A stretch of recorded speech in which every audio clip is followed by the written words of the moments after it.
नमस्कार, स्वागत आहे तुमचं माझ्या चॅनलवरती ज्याचं नाव आहे प्रियांकाज व्लॉग. आणि गेले 2-3 दिवसापासून माझे व्हिडिओ आले नाही, कारण त्याला कारणही तसंच होतं.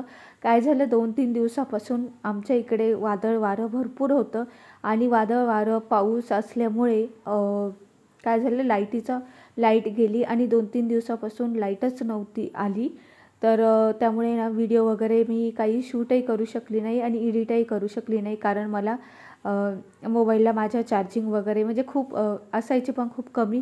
आणि इन्व्हर्टरवरती तर म्हणजे इन्व्हर्टर हे देखील जास्त वेळ काही टिकतच नव्हतं. मध्ये लाईट येत होती, पण ती पण डिम येत होती. मग मी काय केलं, आज घेतला व्हिडिओ एडिट करायला, व्हिडिओ बनवायला घेतला. तर काय झालं, वादळ वारं भरपूर होतं आणि ज्या दिवशी ना वादळ वारं होतं ना, त्या दिवशी घरात तुम्हाला सांगते, संध्याकाळच्या 7 वाजेपासून तर रात्री 9:30पर्यंत वादळ वारं चालू होतं आणि घरात आहे ना खूप धूळ आली होती. खूप म्हणजे खूप सगळे झाडांचे पानं वगैरे तुम्हाला सांगते, इतके जे भेंडीचे फुलं असतात ना, भेंडीचं झाड जे, त्याचे पानं देखील आहे ना, ते फुलं ते देखील उडून आले होते अक्षरशः घरामध्ये. आणि खूप डेंजर वादळ वारं होतं आणि त्यामुळे ना काही सुचतच नव्हतं आणि लाईट पण नव्हती. खूप त्या प्रॉब्लेम झाला 2-3 दिवस. आणि इतकी घरामध्ये धूळ आली ना, सगळं बेडरूममध्ये, तुम्हाला सांगते, परत हॉलमध्ये सगळीकडे अशी धूळ बसली होती. तर म्हटलं चला आज काही तर निवांत, म्हणजे असं थोडी वरच्यावर जी धूळ आहे ना, जी बसलेली होती ती आपण वरच्यावर अशी क्लीन करून घेऊ. तर मी काय केलं, मग तिकडे शोकेस वगैरे ना ते हे पुसून घेतलं आणि त्यानंतर इकडे ना हे कपाट आहे, त्या कपाटावरची धूळ मी अशी क्लीन करून घेतली. खरंच खूप धूळ येते आणि असं वादळ वारे जर असलं ना, तर काही विचारायचंच नाही, तुम्हाला सांगते.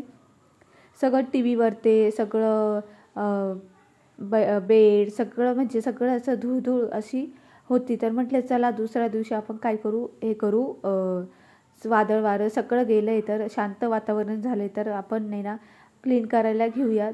नाईट डीप पण वरच्यावर लाईट नसल्यामुळे ना पाणी पण आलं नाही सुरुवात 2-3 दिवस. आणि जे पाणी होतं ना, म्हणजे टाक्यांमध्ये वगैरे, तर ते सगळं पाणी ना संपलं होतं, वापरण्यात आलं ते.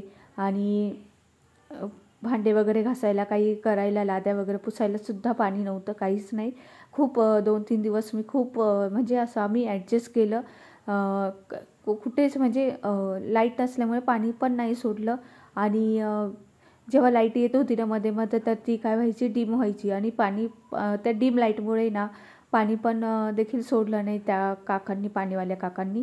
तर मग असा झाला 2-3 दिवस, त्यामुळे व्हिडिओ नाही काढू शकली. मग ही अशी हे बेडवरचे वगैरे ना सगळं मी असं क्लीन करून घेतलं.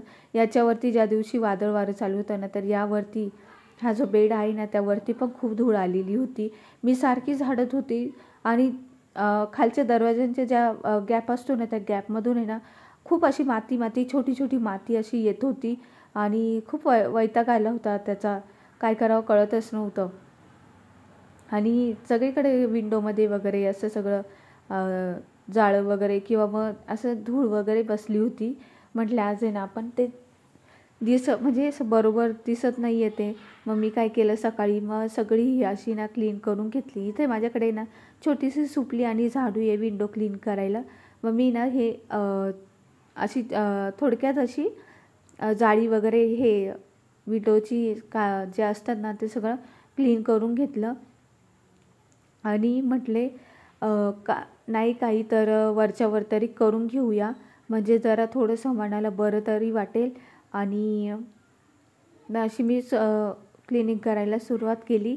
आणि कसं आहे, आपण म्हणजे अशी वरच्यावर जरी क्लीन केले ना, तर घर आपलं नेहमी फ्रेश राहतं आणि आपल्यालाही प्रसन्न वाटतं. त्यामुळे अशी ना वरच्यावर देखील क्लिनिंग केली ना, तर चांगलं असतं. इकडे साईडला आहे ना टॉवेल वगैरे होते, ते मला आवरायचंच होतं. म्हटलं आता पहिले ना विंडोमधले ना आपण हे धूळ वगैरे काढून घेऊ का, जे काही असेल ते. आणि ह्या विंडो जे आहे ना, त्यामध्ये सुद्धा आहे ना ते भेंडीचे जे फुलं असतात ना, भेंडीच्या झाडांचे फुलं, ते फुलं देखील आहे ना अटकले होते, ते सुद्धा मी काढले. असे अटकून बसले होते. आणि तुम्हाला सांगते, प्रचंड असं नुकसान देखील झालं भरपूर ठिकाणी असं वादळ वाऱ्यामुळे.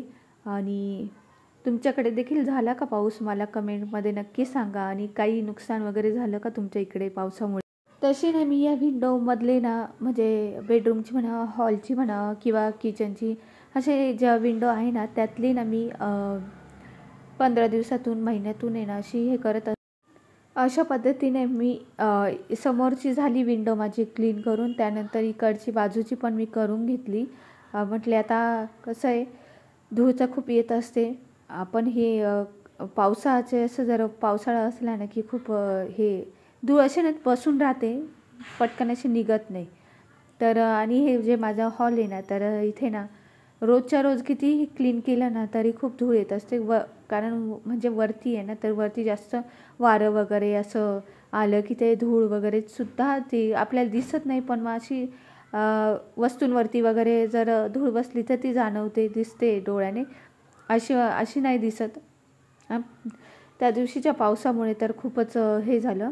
मग मी इकडची बाजूचीही करून घेतली.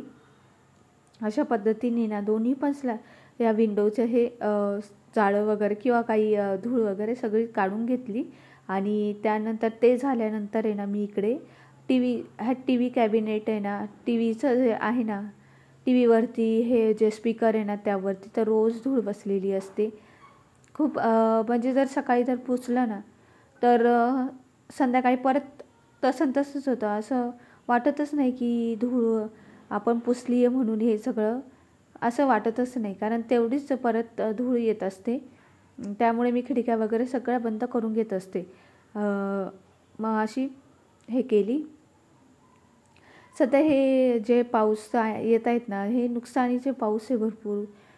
खूप ठिकाणी असे गारपीट वगैरे झाले, गारांचा पाऊस झालेला आहे, कुठे वादळ वारे जास्त झालेले, कुठे पाऊस म्हणजे पाऊस जास्त झालेला आहे. अशा या सगळ्या गोष्टी म्हणजे असं पावसाचं हे झालेलं आहे. पावसाने जरा नुकसान पण केलेलं आहे भरपूर ठिकाणी. पण असं आता काय बेमौसमी पाऊस येते त्यामुळे असं होणारच. आणि आता वाटतच नाही पावसाळा चालू की उन्हाळा चालू. उन्हाळ्यातच इतका पाऊस म्हणजे सुरुवात झाली पावसाला. असं वाटतं की पुढे पाऊस भरपूर पडेल की नाही काय माहीत, पण पडायला हवं, कारण खूप पाण्याशिवाय काही जीवन नाही खरंच सांगते. ते झालं माझं टी व्हीचं वगैरे हे करून झालं. आणि हे माझं मी कपाटावरची धूळ काढली. माझं ना आधी मी ना टी व्ही हे करायच्या आधी करायला हवं होतं, पण ना नंतर काय झालं टी व्ही वगैरे पुसून झाली. नंतर माझ्या लक्षात आलं, म्हटलं अरे याच्यावरती पण धूळ आहे, तर आपण चला हे पण वरच्यावर हे करून घेऊ. मग माझा जितका हात पोहोचेल ना तितका मी मग पुसून काढली ती धूळ वरची कपाटावरची. त्यावरती पण बसत असते. जितकं घरात आवरावं तितकं कमी असतं. आता ह्या गोष्टींना काही ऑप्शन नसतो, म्हणजे आवरल्याशिवाय किंवा क्लीन केल्याशिवाय काही ऑप्शन नसतो. त्यामुळे ना क्लिनिंग हा जो पर्याय आहे त्याला वरच्यावर का असते ना पण केली पाहिजे. आणि मी करतेच, कारण मला आता ते सवय झालेली आहे करण्याची. आणि ते बरोबर पण दिसत नाही. ते झालं. आणि इकडे मग किचनमध्ये पण मी झाडायला आली तेव्हा मला अशी वरती अशी जाळं वगैरे दिसलं. ते मी काय केलं, म्हटले चला झाडू मारता मारता ना आपण हे जाळं पण काढून घेऊया. इतकं काही नव्हतं, पण जे ट्यूबलाईटवरती जे ट्यूबलाईटच्या खाली वगैरे असं थोडंसं अटकलेलं होतं. तर मी काय केलं, म्हटले हे ट्यूबलाईटच्या खालचं जे ना ते काढून घेऊया, म्हणजे कसं आहे ते दिसायलाही बरोबर दिसेल आणि जाळं ते निघून जाईल. मग मी असं काय केलं, हळूहळू ते काढून घेतलं जाळं झाडूने. आणि मस्त असं किचनमधलं पण थोडंसं वरच्यावर हे करून घेतलं, आवरून घेतलं. तर अशा पद्धतीने मी आज माझं घर वरच्यावर डीप क्लिनिंग केली. तर तुम्हाला माझा हा व्हिडिओ म्हणजे कसा वाटला मला कमेंट करून नक्की सांगा. आणि तुम्ही माझे व्हिडिओ बघतात, तुम्हाला आवडतात, छान छान कमेंट देखील करतात, तर मला खूप आवडतं. असंच माझ्या व्हिडिओला प्रतिसाद द्या आणि लाईक शेअर नक्की करा. व्हिडिओ आवडल्यास काय तुमच्या लाईक शेअरने माझा व्हिडिओ पुढे जायला मदत होईल. आणि मला देखील नवीन यूट्यूबर असून मला देखील प्रोत्साहन येईल व्हिडिओ बनवायला. चला तर व्हिडिओला इथंच एंड करते. भेटूया पुढच्या व्हिडिओमध्ये. धन्यवाद.